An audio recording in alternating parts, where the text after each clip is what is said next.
your truth. And what do you mean by that? Harmonizing your thoughts, feelings, and actions. I like that. So your greatest power is in your discovery and understanding of self. That's right. Finding Happy podcast will help you understand how your thoughts affect your life. Thoughts become feelings, and our feelings create a halo around us. Finding Happy podcast will help you cultivate favorable outcomes and avoid harboring negative energies. Wow, I like that. Thoughts become feelings, which then become habits that we practice. Finding Happy podcast will help or give the listener an insight into how what they do is a reflection of their subconscious minds. And it will help you understand how to program your mind to attract what you want consciously. You deserve to thrive in this life. Find your happy. Finding Happy podcast.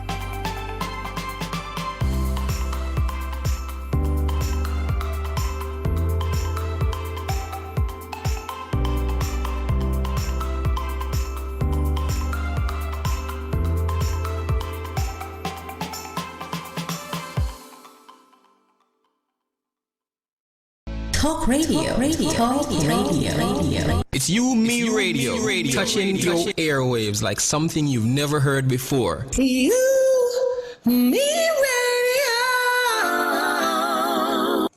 You're listening to UMERADIO, and of course, you're inside Finding Happy with myself and Stephen, Coach Racquel, and we're happy to be here with you. Stephen, how are you feeling today? We started off a little rocky there. Yeah, got it. I'm wonderful. How about you?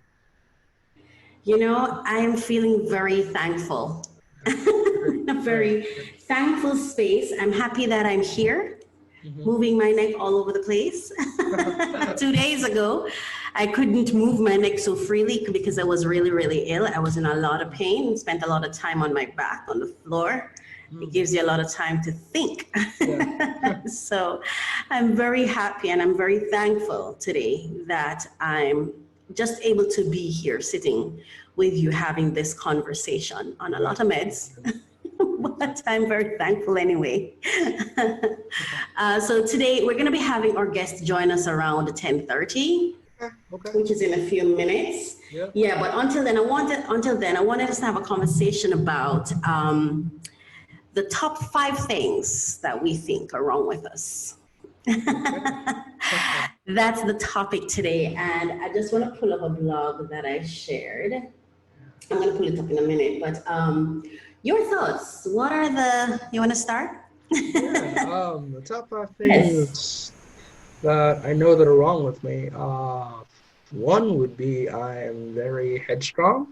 I'm very stiff-necked at times. I notice that about myself. I can be very inconsistent at times as well, and I notice that maybe that there's just. Say that again, please. I said at times I know I can be very inconsistent, and maybe that's just something. So that's 2 things, is it? Yeah, I'm still kind of working through that. Yes. I'm learning to regain the faithfulness that I once had. Another thing would be is that I tend to overthink a bit here and there. And I tend to ask a lot of prevalent questions that maybe in a inconsistent manner that don't really have context around the questions. Or comes across that way? Correct. Because I'm thinking comes across because if you ask it, then there must be something, right? Yes. In your mind. Yes. Okay, I was counting, but how much are you at? That was 4, I believe. 4. And then Okay. Then the last one would be I tend to talk to myself very negatively at times, and I've had to catch myself and say, nope, right. That's not, no, that's not happening. Let's get out of that zone. Let's get out of that. Yeah. and just move into something Yes. better. So yeah. Yeah. Yeah. Okay. Awesome. For me, Mm-hmm. I'm impatient. Okay. That's, I think, my biggest challenge.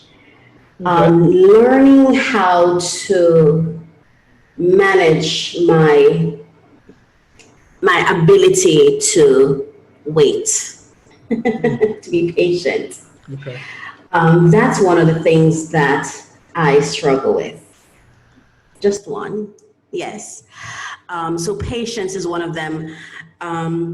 Even though I understand my patience is what feeds into my gift of being a coach, Yeah. a success coach, is that urgency, that Getting creates right. change, right? Mm-hmm. But it also is my weakness, which is why I say your greatness is in your brokenness. Exactly. Also, I find that I'm not very good at committing. I think I give up on people. Mm. I think it's the rejection thing because that's a part of my early emotional trauma. And Sure. so it's like I'm anticipating it, or if I sense that things are not being cohesive or someone is not seemingly as committed as I think they should be, then it's like my mind goes into a place of let me quit you before you quit me. Ah. You know what I mean? Yeah. So it is something that I have to I'm becoming even more mindful of. Okay. I'm becoming very mindful of it. Also, I find that, so that's impatience, commitment, Yeah. the inability to, really commit regardless of what's going to happen. Mm-hmm. I find that when I'm comfortable, I talk a lot and I don't listen enough, especially to the people that I love. Because when I'm around them, I'm so comfortable that I'm just off talking, you know? So Yeah. listening, so patience, commitment, Listen. and listening for me. And another one is I learned more recently that I communicate in frustration a lot, as opposed to stating, this isn't working for me, I'd like you to do this instead, or this would instead. To the persons closest to me, I just start getting frustrated, like, oh my God, why is this happening, blah, blah, blah, instead of just saying, I'd like you to do this instead of what you're currently doing. Or just highlighting what the issue is. I communicate through frustration. Yeah. I'm also antisocial, and a lot of people don't accept that. Okay.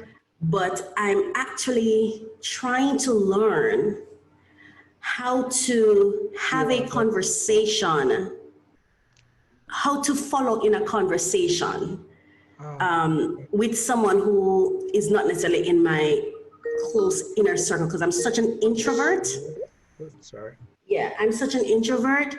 So I find it difficult. Sometimes someone will be talking and I'm like, oh my God, what am I going to say next? What do I say to this person? I don't know what next to say.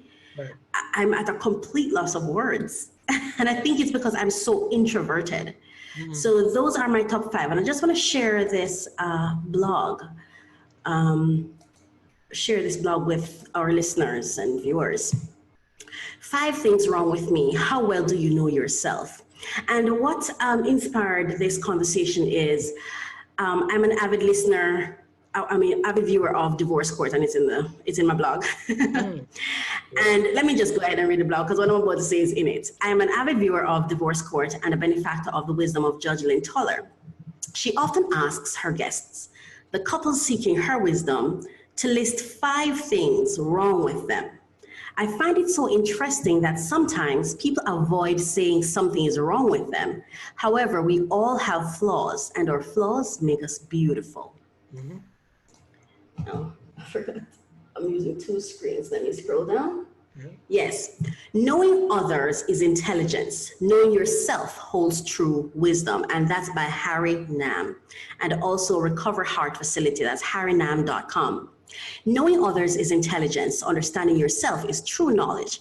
Grasping others is toughness. Mastering yourself is true power. If you don't understand what you have is enough, you are truly in abundance. if you understand that what you have is enough, you are truly in abundance. If you stay in the center and embrace death with all your heart, you will endure forever. Those who do not lose their base endure. Those who die but do not perish have longevity. That's the blog that really, I read the story on a website and I was just so taken by it that I had to add my few words to it and share it on my blog. When we speak of owning your truth, being in harmony with who you are, learning who you are, understanding who you are, understanding your thought process and how that inspire or influence your feelings, and then how that determines the actions you take is so powerful. And if you don't understand what your weaknesses are, how do you know how you're showing up and when to use them and when to lose them? What are your thoughts on the topic? Man, that was a lot. The one thing that I will say is, as you said, we have to be mindful and be self-aware at all times. I know that self-awareness is something that we don't necessarily take into consideration or want to consider as something that needs to be done. But if we're not self-aware, how can we fully be able to help others around us if we aren't fully present in the moments and taking charge and action of what we're thinking and changing our thought patterns and saying, okay, let me slow down here, let me speed up here, let me actually take a minute to actually breathe, because at times we can be so busybodied that we lose sight of ourselves and sight of actually growing and becoming. Yeah, that is so absolutely true. Own your truth. And what do you mean by that? Harmonizing your thoughts, feelings, and actions. I like that. So your greatest power is in your discovery and understanding of self. That's right. Finding Happy podcast will help you understand how your thoughts affect your life. Thoughts become feelings, and our feelings create a halo around us. Finding Happy podcast will help you cultivate favorable outcomes and avoid harboring negative energies. Wow, I like that. Thoughts become feelings, which then become habits that we practice. Finding Happy podcast will help or give the listener an insight into how what they do is a reflection of their subconscious minds, and it will help you understand how to program your mind to attract what you want consciously. You deserve to thrive in this life. Find your happy. Finding Happy podcast.